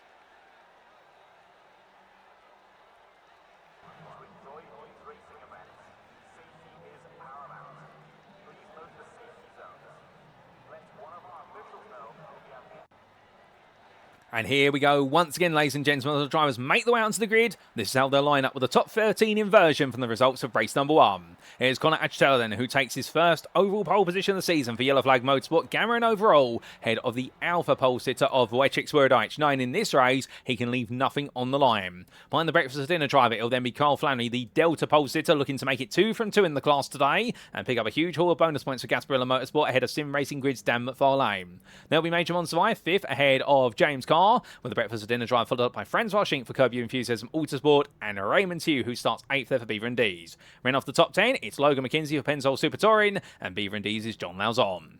Outside that top 10, starting in 11th place, it'll be none other than Matthew Millior, who'll be looking to go fighting once again ahead of Micah Hendricks. Expect there to be fireworks between those two, and Michael Polasek, the Yellow Flag Motorsport winner, the runaway winner in race number 1. He's now got to prove that he not just walked the walk, but also talked the talk by battling with the drivers out there in this second race of the day. From him, it'll then be Zach Hidalgo, the runner-up in the Delta class in the previous race. Unfortunate not to get onto that reverse grid, but he starts in 14th, a season best start for his second race in the sprint race this season, ahead of Matthew Shepka, and then we do have Cooper Akers round off the 8th row. Row number 9 is John Daniels, T0 Racing Summit, who'll be looking to move forward in this one as gradually as he can. For Zachary Bowman, we're keeping him honest. And then we have Evan Clavio and Roland Meffo completing what will be that top 20 there, with Meffo being the one to watch as he'll go batting once again in a Honda that definitely wants the points. Outside the top 20, starting 21st, it's Austin Dunbar ahead of Corey Lobner, with Sean Good and JB DeJu completing the 12th row. And then we do have Damon Mitchell starting in 25th, making a lot of progress in race number 1, it should be called out. The fact he moved all the way forward to the 13th row of the grid. Ahead of Fred Auer originally there, who seemed to struggle in the early stages but made some recovery. We have Tyler Long starting 27th. Watch out for him. He's going to be looking to try and pick his way through the field as quickly as he can, given the fact that things did not go right in race number 1 at all. And the same can be said for Carl Murray. He'll be hoping that this one's going to be a bit more straightforward and he can keep moving forward at that. We then have 29th, Mitchell Richmeyer ahead of none other than Spencer Clark, and outside the top 30, starting in 31st place, it's going to be Andy Kostick and Gareth McAllister, with row number 17 going to Adrian Fedorowski and Jared Kalnins, 2 drivers who will continue to try and move forward as best they can, and then Jason Lynn and none other than what will be Joseph Heath make up your 18th row, with row number 19 going to Marcel Thomas and Logan Watton on his second debut race. And then we have Jalen Kuo and what is Jeremy Barber completing that top 40. And outside the top 40, 41st, it is going to be Chris McDonald ahead of none other than Zachary Leopold. And the final full row of the grid, it is Carl Trost and Nick Bader. And then last but not least, it will be Jonathan Bradford. Well, that's how they all line up, ladies and gentlemen. Our drivers are set. Here come the lights once again. We are almost good to go for the second and final time here today at the Circuit of the Americas. And, well, it is going to be go, go, go for 25 more minutes of racing here as our drivers all get the way underway. It's a good start for so many, but in particular at the very front of the field, Achitella and Swierdajc go up the hill. Will it be too wide here as they get ready to enter that braking zone? We look to the blimp camera, and as they all thread the needle, 2-3 wide there for so many cars, and well, everyone makes it safe on through initially. Bit of a Constantine on the inside in the mid-pack, but it looks so there, everyone's got it right. Somebody's come to an abrupt halt there and been turned around. I wonder, is that Adrian Fedorowski who's been turned? I think it is, and unfortunately Logan Watson and Jalen Kuo being the victims of the circumstances. But meanwhile, looking back to the front of the field here as they all sweep the way into the S's sequence.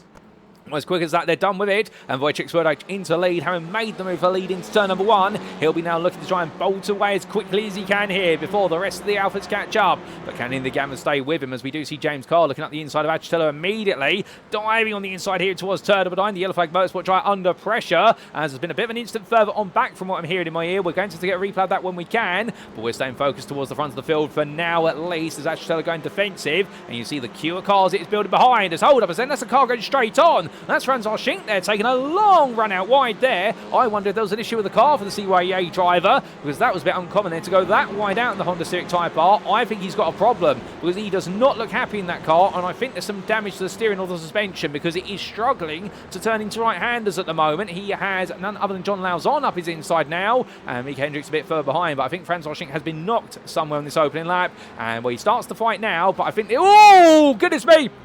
And John Lauzon turns in and finds Schinck right there. I think he was hoping that Schinck would back out, and Francois Schinck is going to be pushed even further down the order as a result of that contact. And well, things are definitely getting very elbows out here right now in the second race of the day. But after one lap, all the drivers coming through, and they all spread and span over towards turn number 1. We can see Matt Shepka moving forward as well in 18th, having lost a couple of places since the start. But he's on a bit of recovery drive, and Francois Schinck right now still going. He's not coming into the pit, so therefore, whatever the issue is, he's going to try and nurse it and make it work. But can he do so as he goes deep around the outside of turn number 1? But to be fair, that will be part of the plan. He can use that to carry more speed. Versus Ronald Meffos on his outside, he will take the place back of a Meffo for 16th place. But after one lap, it is Swierdijk who leads by 1.5 seconds ahead of James Carr, the Gamma leader behind the Alpha leader. We then have Connor Achitello ahead of Dan McFarlane, with Major Monserrat completing a top 5 there of 4 Gamma drivers. We have Matthew Milliot in 6th, ahead of Raymond Tieu 7th, and then Logan McKenzie, Michael Polasek and John Lauzon complete that top 10, with Carl Flannery, the Delta pole sitter for this race and winner of race number 1.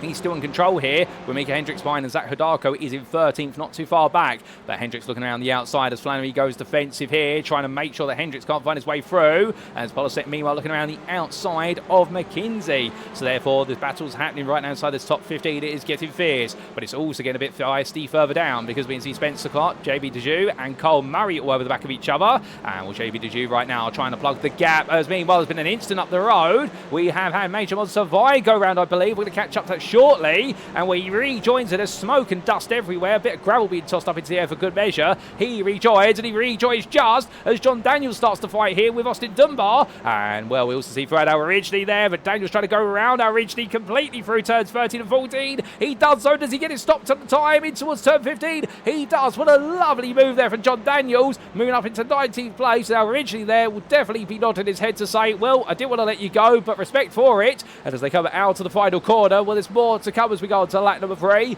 But Dan McFarlane is into the pit lane. There's damage to the car for McFarlane, and well, unfortunately he's not going to be able to continue, at least for now, until he gets a quick repair on the car. Meanwhile, further back, Gareth McAllister battling with Carl Trost. Trost in the Hyundai Elantra for T0 Racing, the number 21. And trying to make a bit of a recovery out of this one. Trost having started all the way back in 43rd place. Well, can he get himself into 30th here? And the answer is going to be yes. Can he get himself into 29th? Yes, that as well, because he's just made that happen versus Gareth McAllister. With Jared Calnin's now looking to get eager. McAllister there on the inside into 2. Putting in, it's just a partial overlap. It's not enough to try and force the issue as they make the way towards the run of the S's. Behind them, Tyler Long. Well, he's just not had things go right at all. It's all gone wrong for Long as he battles side by side there with Marcel Thomas. He's going to take the place of a Thomas, and behind him, that is Kuo in the Audi, trying to come through, and Kuo gets too close, and in the end loses control there in the Rossman's machine as he makes his way to the ground, but thankfully avoids the barrier. He comes back on, but that's not the way he wanted it to go whatsoever for Kuo, and therefore he drops all the way down to 37th place, and an Audi that has definitely been knocked around. But looking back to Matthew Milliot, meanwhile, back inside the top 10. As far as we go down the order, it's just excited at the front of the order, and we can see Logan McKenzie trying to pull away. Milliot right now not able to get back in, but John Lauzon, I think, look at this and figured, how do I get involved? And the answer is, we'll just simply ride the rear of your rival as we ride aboard here with the number 77 driver, and literally all over the bump of the CFG machine. And well, he gets any close at that point. You see the Audi driver really is so loose on that back end, so much rear brake bias. Well, but you need to run it, of course, in order to get the rear of the car to want to rotate. But the more you run it towards the rear, the more unstable the car becomes on braking, particularly at medium speed braking and higher. That's where the car just suddenly lurches over the rear. And well, as they make the one to the start finish straight, Lauzon falling back for now, but definitely trying to put the pressure on here to make it what is at 7th place as quickly as he can. But as quickly as he can do that, we're going to take a quick look back in time at what has been some of the big moments in this race so far, including what happened right at the start. So as our drivers went green flag racing, we looked at the blimp camera once again because it all did go a bit wrong further down the order, and it was Tieu and also Federowski who got caught up in a big incident. So further on back, they made their way away. We're looking to the second half of the field, and what exactly can we see here? Well, there was a slow start there for Andy Kostick in the blue Elantra. He really struggled off the line, and in the end, everyone made their way up the hill. Concertina effect begins now, really. A lot of cars on the inside, and Jason Lin, I think that was being caught out a bit, and unfortunately, Tieu there having to stop as Federowski essentially got turned. So this was the on-board from Federowski's perspective, making his way up the hill. The 2-on-2 racing drive had a reasonable start, to be fair to him, and then onto the brakes he went. As he did so, that explains it. So he was getting ready to react, but he was turned on the inside there. We believe that was contact with Tieu potentially, and that's what sent him around. So that explains the story. Gareth McAllister had to take evasive action there as well, we believe, and that was their start of the race. We had this, meanwhile, for Tyler Long, and remember, of course, he was trying to make his way up the order, but what exactly went wrong for Long as he made his way in towards turn number 7? Well, that was McAllister going in very wide. They all came through. Oh no, and it went very wrong, and in the end, McAllister collecting with Long, and then it was suddenly the Formula One machine as well. They all had to scatter. It was an absolute traffic jam there into that braking zone. This was the on-board from McAllister's perspective. This was essentially the nose-over camera, and as he made his way into the corner, well, goes deep, because the way it suddenly Constantine up, figured, okay, I'll go around the outside, goes to turn in, and that's when he finds Long, gets hit again, that straightens him out. The 32 for Gasparilla Motorsport there also being collected. That would have been the car Sean Gerd, and it all went very backwards for so many drivers, and for Zachary Leopold as well. What did that look like from his perspective? And the answer was, this was the on-board of the Formula Llama driver, as this was really the big incident that's broken open the Delta field, made his way into that braking zone, and he was fine at first, and then suddenly he's going to try and get close to the wall. Car praying to the wall, he gets collected and sent on his way. We had this for Jalen Tieu later on in lap. He was still battling for Mid-Pack Mafia as he made his way around. And what exactly went wrong for Tieu? And the answer is the rear of the car let go. I think that's damage earlier on, just adding up. Oh, Federowski doing very well to dodge the way with Audi there. Well done to him. This, meanwhile, was on lap number 2 for Major Montserrat. And down at far lane, this was at the corner where we saw all the smoke coming up. And well, now we can explain why they were sending up smoke signals. And the answer was, oh my goodness, and McFarlane being contacted there by the Audi of none other than what was Matthew Melior, and Major Montserrat was really the tertiary person in that incident, where he was just collected as a result of McFarlane's car going on around. That explains it all, and why Montserrat fell down the order so quickly. And well, with that, ladies and gents, we head back to your live pictures.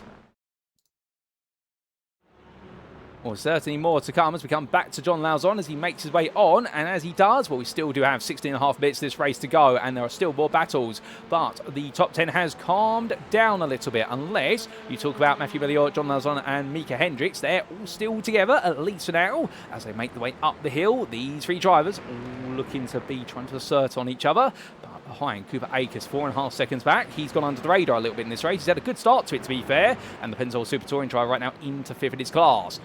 As he's moved up there, meanwhile, as he continues on his way, we come back to James Carr, who did have a 1.5 second gap to Michael Polasek in 2nd place, but suddenly Polasek has caught up to him, and I believe Carr's actually had a complete mess of a race line through the S's. It's cost him quite a bit of time, and suddenly now he's got Polasek and Achatella closing on him very quickly. So James Carr, who was looking comfortable in 2nd, suddenly has put himself at risk, and Swierdowicz is 3 seconds away, and at this rate of knots, will Swierdowicz just be able to run away before Polasek is able to clear Carr?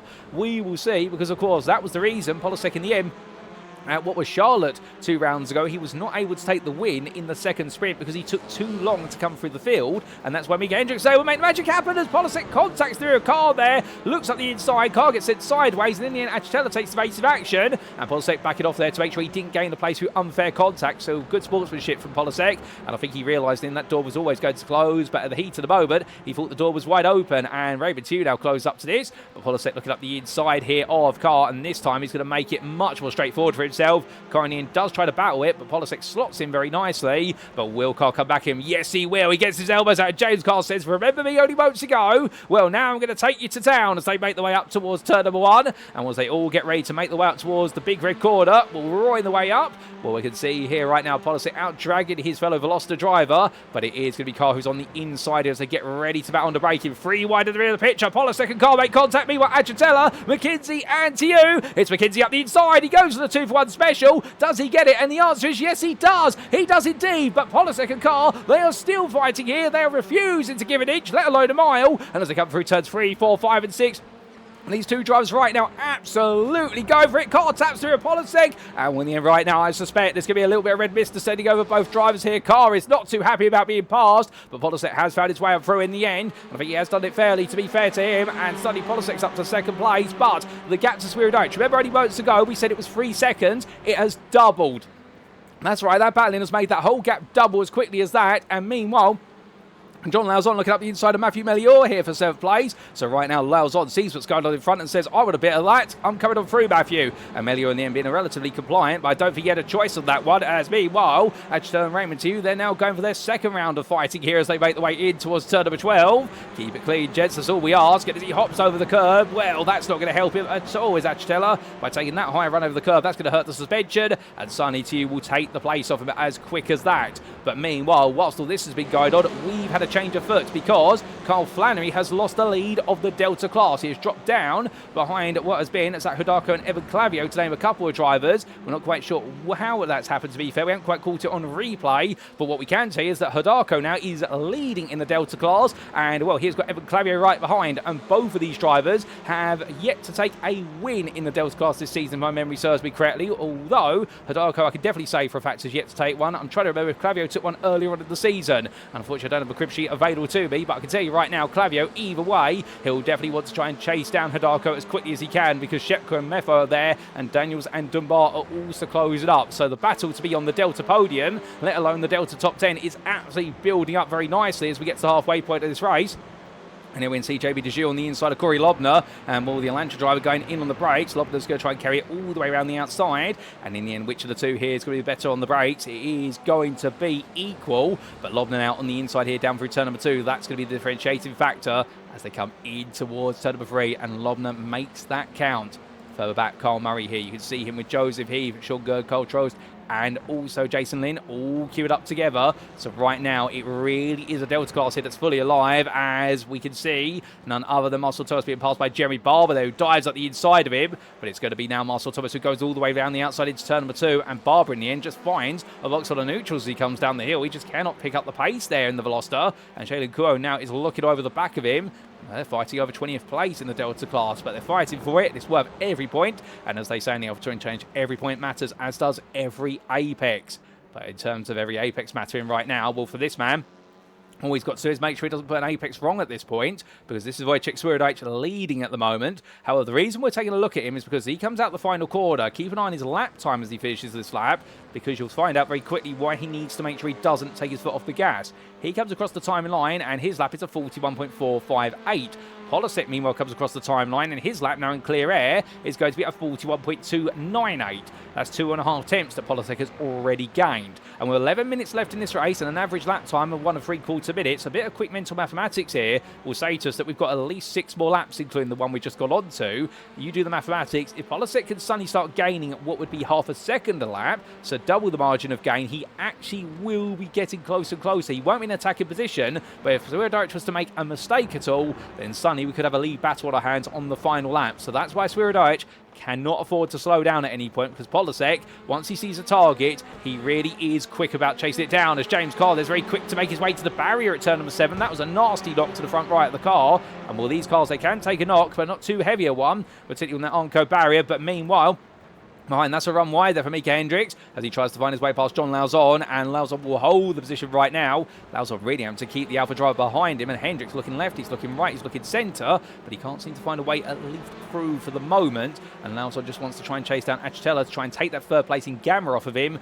and steal away some extra bonus points. He gets so close to the back of Achitella's car there. And got Achitella right now, who we ride on board with. Well, understandably, he wants to chase down Raymond Tieu, who's 1 second up the road. He wants to spoil the party on the podium for the Beaver and D's team after their 1-2 in the first race of the day. But right now, Achitella, I think, is having his own party on the podium spoiled here, as Lauzon is absolutely breathing down his neck. And as they make the way through 15 in towards 16, well, 10 minutes left on the clock here. And right now, I can tell you one thing, even if it was a very bumpy start for so many drivers in this race, it has not stopped their enthusiasm or their momentum whatsoever. And that can be said all the way up and down this running order, because meanwhile, in the battle for what is the lead of the Delta class, well, Zach Hidako is safe from Evan Clavier behind by 1.2 seconds, but Hidako's not done here as he runs all over the back of Francois Schink, heading up towards turn number 1. And he'll be hoping he can potentially take the place off him as they get ready to go onto the brakes. But will he be able to do so here? He looks once, decides not to. He looks twice. He decides to go for it this time. And in the end, where is Francois Schink in all this? There he is. He rematerialises. And thankfully, they both took the exact same line. Otherwise, I think we would have a bit of a jump scare moment there and perhaps some phantom contact. But not quite so. Meanwhile, Cooper Akers fighting with Zachary Bowman just in front of him. These two bring themselves backwards towards Schink and Hidako. They could be at threat here of losing their spots inside the top 10 at this rate of knots. And well, suddenly, that could be some huge points coming the way of Hidako if he can take the win at Delta, plus also finish inside the top 10. That would really resuscitate his championship charge, but we'll see what's to come there. As meanwhile, we can confirm Logan McKenzie has found his way past James Carr on the previous lap. He was up in towards turn number 1, in fact to the start of this lap I should say, so McKenzie has made that move stick. But Carr is not falling away from him. So now you have 3 Alphas at the top, then it's 4 Gamma drivers, then another 2 Alphas, and then 1 Gamma to complete that top 10. They're now starting to form in packs here, and Logan McKenzie will be hoping he can just get away, but Carr is not letting him go whatsoever today. He's very eager to come back in as quick as he can, and we're going to be getting a replay, ladies and gentlemen, of how that move was made. And here we go, back in time to take a look at the move for 3rd place by Logan McKenzie. So it was a run up the hill in the end towards turn number 1, and as he went into the corner, from the inside, James Carr in the end actually almost lost it there under braking as he tried to get into the corner and get onto the brakes. He touched the grass with the rear right tyre, and in the end, well, he lost a bit of momentum, and McKenzie was able to exploit it, and that is how he got the move done. Classic move, and then James Carr just running a bit too far on the limit. It's back to your live pitch as we go. And as we do, we'll still more to come, no doubt about it, as our drivers head towards the end of this race. 7.5 minutes left on the clock. We do have another 4 to 5 laps here. And right now, well, in the fight for 6th place, Achatella holding Lauzon and Hendricks behind, but Hendricks all over the back in the freeway run of Veloster machinery here. And I'll tell you one thing, whilst the Veloster may be a popular car, just because they're all driving it doesn't mean they're all going to be winning. It's going to come down to the driver, as Hendricks meanwhile gets so close to the exit at turn number 7. Through the left-hander he goes, but the problem is when you're that close, as a driver, you now are blindsided. You can't actually see the circuit. You've got to do it based on what the car in front's doing and muscle memory. And that's the challenge here, when you're getting to in 2 10 on some of these very tricky corners where if you get it wrong, it's either the grass, alternatively a hard and firm wall you make your way to. Well, right now, Micah Hendricks here. I don't know how he does it. I don't know how these guys do it when they get so close. This is their ability. This is their knowledge they have and the experience they've been racing so close for so many years. And Hendricks gets a good run out of turn number 12. Looks up the inside into 13. Lauzon sees it coming. Leaves the door open. He goes to the switch back there. Can he get the run into 14 and 15? Lauzon tries to tuck back in now. And the Beaver and D's driver here knows it's going to need to be a dive up the inside into 15, or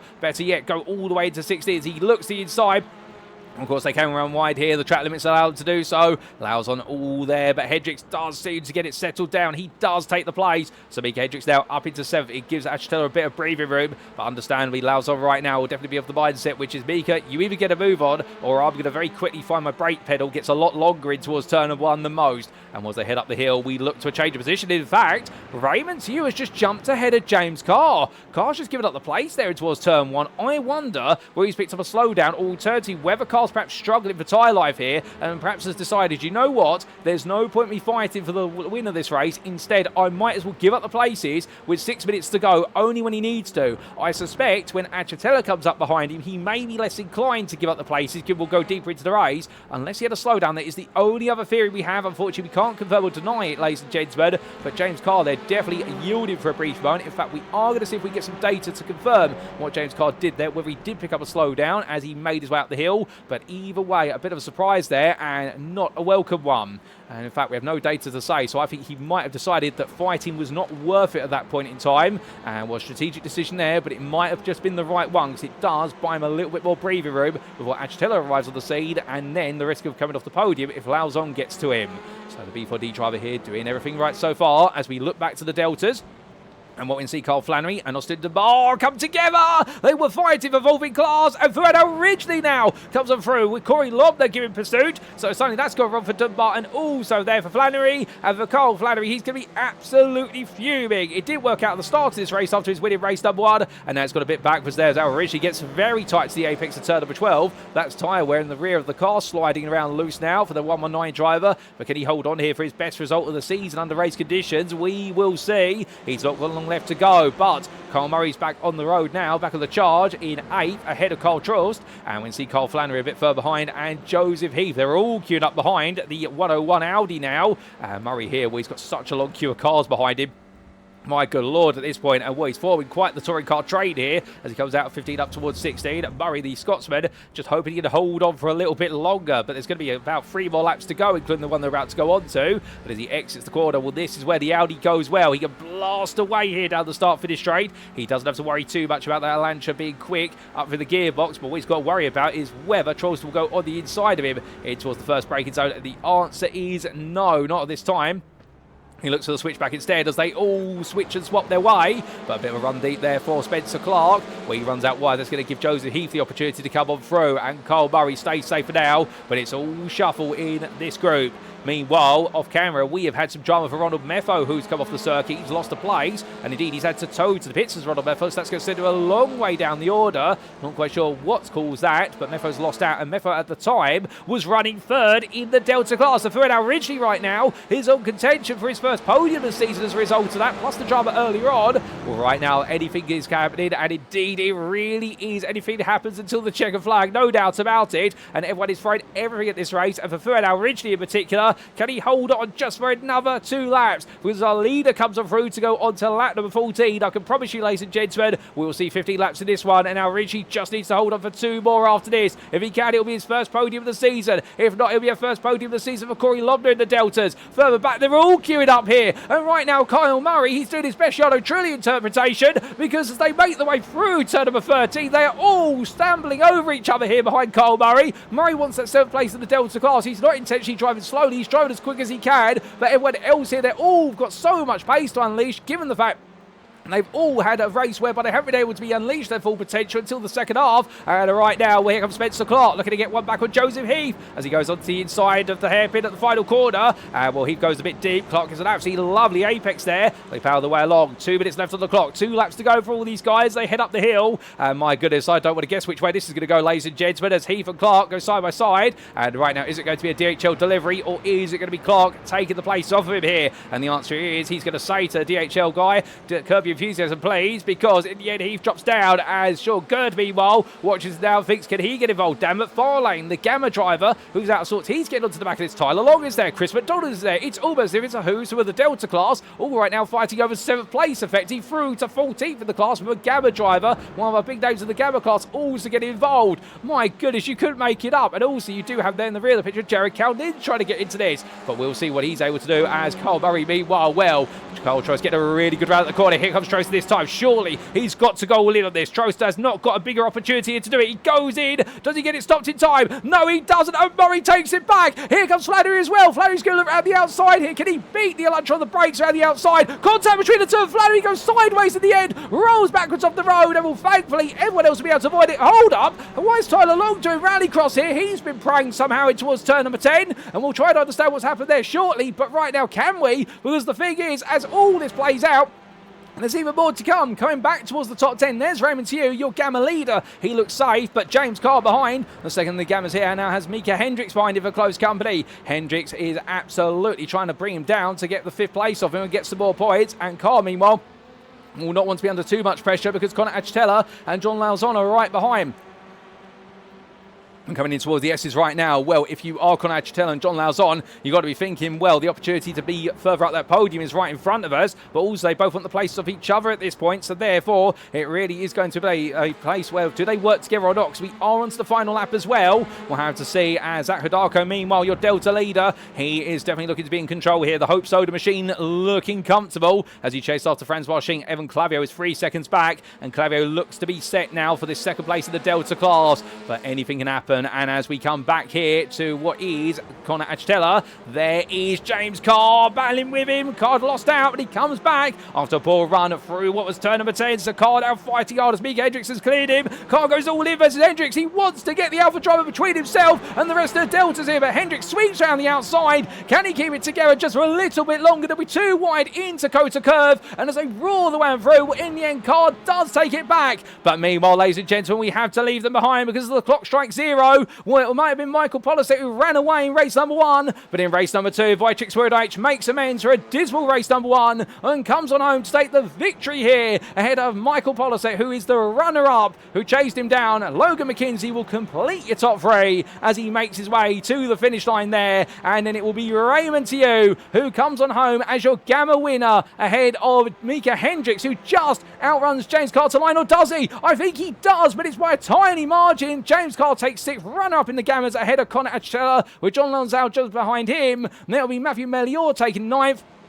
Cooper Akers 10th, and Zach Hudarko will take a bow. Zach, hold up. Well, in fact, that was the time tower going a bit sideways. Zach Hudarko does take his first Delta win of the season. Well done to him ahead of Franz Washing, and Evan Clavio makes it another Delta podium there. Runner-up in the class at Damon Mitchell and John Daniels, who complete your top 15. And then here is Fernand Ridgely, ladies and gentlemen, 18th on the road, his first Delta podium of the season. What a drive from the Audi driver, just ahead of Corey Lobner, who takes a season-best 4th place in class. And Austin Dunbar will complete the Delta top 5, but it's not all over yet. We've got a few drivers still to finish their races, including none other than Major Monsavai, as he crossed line in 33rd place, just ahead of Gareth McAllister. And then we will see none other than Marcel Thomas ahead of Mitchell Richmeyer, who will come home in 35th place as he makes his way towards the timeline. And well, definitely been a bit of a challenging race there for Marcel Thomas, as it has been for Richmeyer as well. And Andy Cossack will come on home shortly in what will be 37th place. He'll be the last of your lead lap finishers.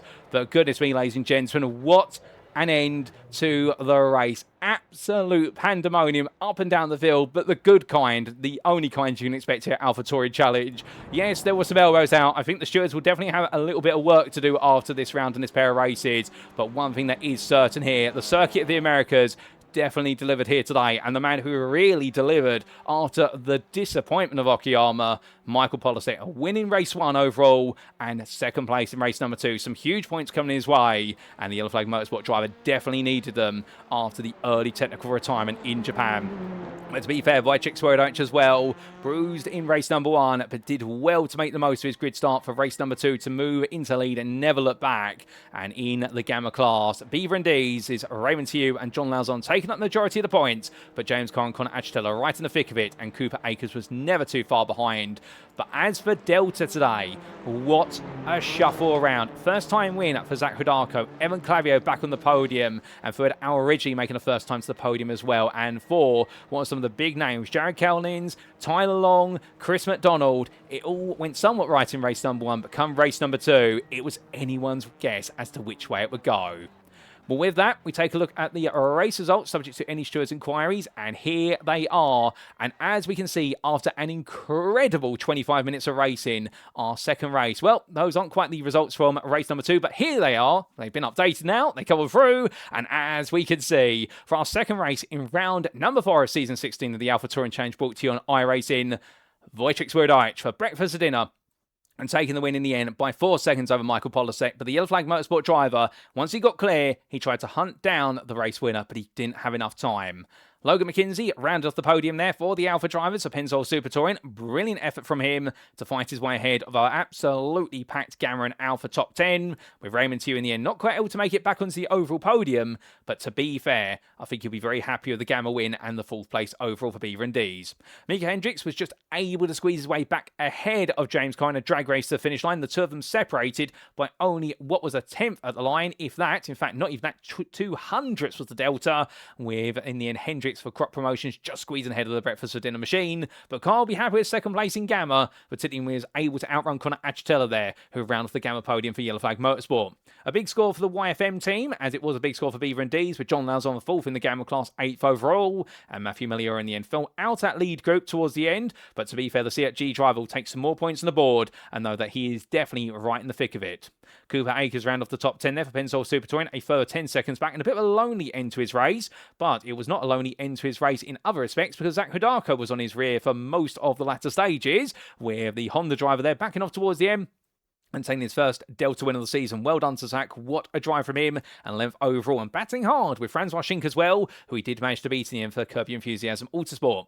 Evan Clavio made it a run-up spot on the Delta podium for Sim Racing Grid. A brilliant drive there from the 187 driver. He'll be absolutely ecstatic about that. just ahead of Damon Mitchell for Croc Promotions and T0 Racing Summit's John Daniels, who completed the top 15 overall. And it was Matt Shepka, Zachary Bowman, and Fuad Al-Ridgely. And, well, the CHG driver absolutely in a brilliant state of mind, no doubt about it after that, for the simple reason he will be pleased with the fact that he's been able to bring home his first podium of the season, particularly after what seemed to be heartbreak at Okayama, where he was on pole by such a margin, but in the wet weather, it all just fell apart. Corey Lobner, a season best full place in Delta, 19th overall. He'll be absolutely ecstatic about that. And Austin Dunbar as well, back to a top 5 in the Delta class. Goodness me, it's been some time since we've been able to say that with his 20th overall.